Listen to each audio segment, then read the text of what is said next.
अस्सलाम वालेकुम।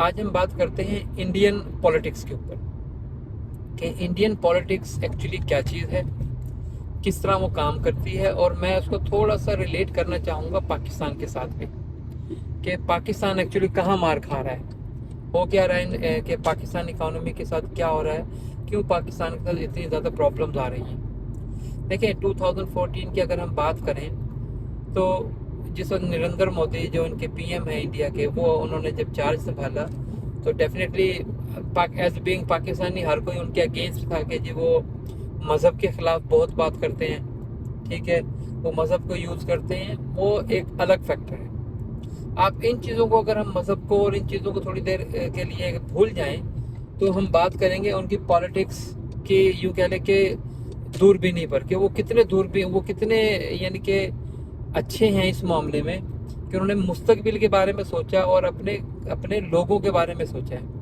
उन्होंने पाकिस्तानियों की तरह नहीं सोचा कि जी जो कुछ भी है बस बनाओ और बाहर अपने बैंक बैलेंस बना लो, और क्योंकि बाद में तो हमने गवर्नमेंट में आना ही नहीं है, ठीक है ना। उन्होंने ऐसा कुछ नहीं सोचा। उन्होंने जो कुछ भी सोचा मुल्क के लिए सोचा।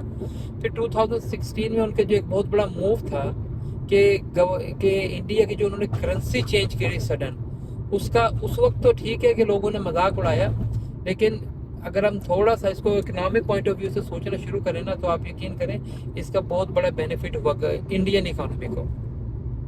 वो किस सेंस में उनको बेनिफिट हुआ, वो ऐसे कि वो जो पैसा था, जो ब्लैक मनी थी, वो एकदम से वाइट हो गई। जिसके पास कोई सबूत नहीं था कि उसने मनी कैसे अर्न की, वो ऑटोमेटिकली वो मनी गुम हो गई वहाँ से, वो दे ही नहीं सके, वो सामने भी नहीं आई। सो इकोनॉमी के अंदर फिर सिर्फ वही पैसा आ गया जो एक्चुअली वाइट था, ठीक है। स्टिल उस वक्त भी काफ़ी लोगों ने किया, बहुत से तरीके निकाले। मुझे याद है कि कैसे गरीब लोगों को लालच दे देकर उन्होंने भेजा बैंकों में, लाइनों में, और उनसे अपना पैसा, ब्लैक का पैसा वाइट करवाया, लेकिन वो सारा तो नहीं हो सका ना। तो उससे क्या हुआ कि इकोनॉमी के अंदर आप यूँ कह लीजिए कि अगर 100 रुपया इंडियन, अगर टोटल 100 रुपया ब्लैक मनी फिर रहा था तो 50 रह गया वो, और 50 का इतना पॉजिटिव इफेक्ट हुआ कि इंडियन इकोनॉमी एकदम से ऊपर चली गई, ठीक है। फिर अभी हाल ही में देखें नरेंद्र मोदी साहब ने जो यूएस का जो दौरा किया है, वहाँ पर देखें उनकी फॉरेन पॉलिसी कितनी स्ट्रांग है कि वहाँ पर उनको वो एजाज़ात दिए गए हैं, वो उनको रिसेप्शन दिया गया है इस किस्म का कि हमारी इस तारीख में जो हम जानते हैं मुस्तकबिल माजी करीब की तारीख, वो इस तरह का हमारे किसी भी मुस्लिम कंट्रीज में से किसी को भी नहीं दिया गया। वो एक इंडियन मुल्क के एक प्राइम मिनिस्टर को वो रिसेप्शन दिया गया, और अब देख लें उन्होंने कितना उसको अप्रिशिएट किया गया, कितना उनको एनहेंस किया गया है पूरे वर्ल्ड मीडिया पर, और पार्टिकुलरली में इंडियन मीडिया पर भी बहुत ज़्यादा उसको दिखाया गया। क्यों? क्योंकि देखें वो as a being political person वो खुद करते हैं सारे काम। वो कहीं पर भी, मैंने उनकी 10 साल तारीख में, 9 साल तारीख में, जो जब से वो पावर में आए हैं, मैंने कभी नहीं उनके मुंह से सुना कि जी ये जो मैं आज आपको आइडिया पेश कर रहा हूँ ये हमारी आर्मी का है, ये हमारी इस्टेब्लिशमेंट का है। और मैं बीइंग पाकिस्तानी मैं बड़ा क्रिटिक हूँ काफ़ी चीज़ों का। मैं पर्सनली मैं खुद नहीं जानता कि ये जो हमारे इंडिया है उनके जो चीफ ऑफ आर्मी स्टाफ है उनका नाम क्या है, जबकि पाकिस्तान में हर बच्चा जानता है कि ये पाकिस्तान के चीफ ऑफ आर्मी स्टाफ का नाम क्या है, ठीक है। तो उन्होंने उनको नीचे रखा हुआ है जो लॉ के हिसाब से, बिल्कुल वही प्रोटोकॉल दिया गया जो कि उनके लॉ उनको बताता है, आइन बताता है उनका कि आर्मी का स्टेटस क्या है कंट्री में, और एक पॉलिटिकल पर्सन का स्टेटस क्या है इस मुल्क में। मुझे याद है काफ़ी अर्सा पहले तक हमें ये एक यूँ कह लीजिए कि अजीब चीज़ बताई जाती थी कि जी बड़े ठट्ठे उड़ाए जाते थे जी इंडिया का जो आर्मी है उनके जो टैंक है हर रोज़ चोरी हो जाते हैं, उनके ट्रक गुम हो जाते हैं, वहाँ की आर्मी करप्ट है, ये हर वो है। तो मैं ये समझता हूँ हमें सब बेवकूफ़ बनाया जाता था उस वक्त, ऐसा कुछ भी नहीं था। अगर इतनी वो आर्मी करप्ट होती तो उनकी हालत फिर पाकिस्तान से बुरी होती। आज पाकिस्तान से आगे क्यों चले गए हैं वो लोग, उसकी वजह है ना कोई, वो रिस्पेक्ट करते हैं वो अपनी आर्मी की इन द सेंस। और आर्मी हर जगह खुद खड़ी नहीं होती हर काम करने के लिए। जहाँ पे आर्मी का काम ही नहीं है वहाँ हमारे मुल्क की, पाकिस्तान की आर्मी बैठी होती है। अब मैं हैरान हो गया कि हमारी आर्मी प्लान दे रही है कि जब हम एग्रीकल्चर में भी तहलका मचा देंगे। अरे भाई तुमने जिस जिस चीज़ को हाथ लगाया वो तबाह बर्बाद हो गई, ठीक है। तो बेहतर ये था कि जो जिनका काम था उन्हीं को साझने देते तो बेहतर रहता।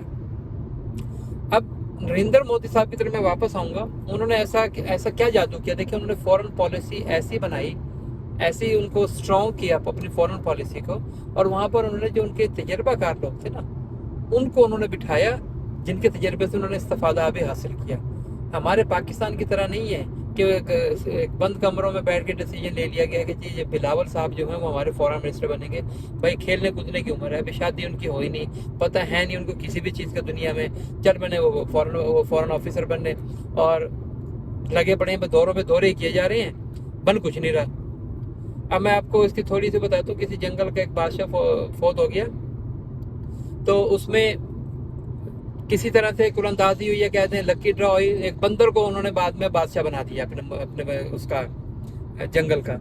तो किसी एक दिन एक भेड़िया एक बकरी का बच्चा, एक हिरनी का बच्चा उठाकर ले गया, तो हिरनी भागती हुई आई बादशाह सलामत के पास के, बादशाह सलामत भेड़िया मेरे बच्चे को उठाकर ले गया है। तो बादशाह सलामत ने बात सुनी और जल्दी से जनाब कभी इस दरख्त कभी उस दरख्त, उन्होंने छलांगे लगाने शुरू कर दी। अब हिरनी खड़ी देख रही है, देखती रही। उन्होंने कहा बादशाह सलामत अब तो वक्त ज़ाया कर रहे हो, आप एक दरख्त से दूसरे दरख्त पर जा रहे हो, आप चलो को मेरी बच्ची को बचाओ ना।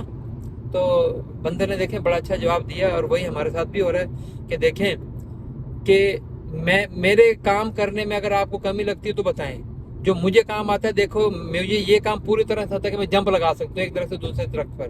बाकी ये आप भी अच्छी तरह जानती हो, भेड़िए का ना मैं कुछ कर सकता ना आप कुछ कर सकते, बस आप मेरी आने जानियाँ देखते रहो कि मैं कैसे आ रहा हूँ कैसे जा रहा हूँ। मेरी फुर्तियाँ देखो, आप ये नहीं कहो कि बादशाह सलामत ने मेरे लिए कुछ नहीं किया, मैंने सब कुछ आप ही के लिए किया है। तो देखें ये हमारे साथ हो रहा है कि और ये इंडिया के अंदर एक चीज़ बहुत अच्छी है। अभी हमारे बिलावल से, मैंने उनके बिलावल के बारे में बताया कि उनसे होना तो कुछ नहीं है, वो बस मुल्कों मुल्क घूम रहे हैं, करना उन्होंने कुछ नहीं है। मैक्सिमम ये करेंगे वो अपने लिए मुल्कों के वज़ीर आज़म या वहाँ की सुपर पावर जो भी किसी भी मुल्क की होगी, उनको यहाँ पर एग्री कर लेंगे जी मुझे अगला वज़ीर आज़म बनाते। बस वज़ीर आज़म बनने के बाद क्या करोगे, उनको पता खुद नहीं है, इससे तो उनको भी नहीं पता वज़ीर आज़म बनने के बाद करना क्या होता है, क्योंकि विजन नहीं है, कुछ पता नहीं है।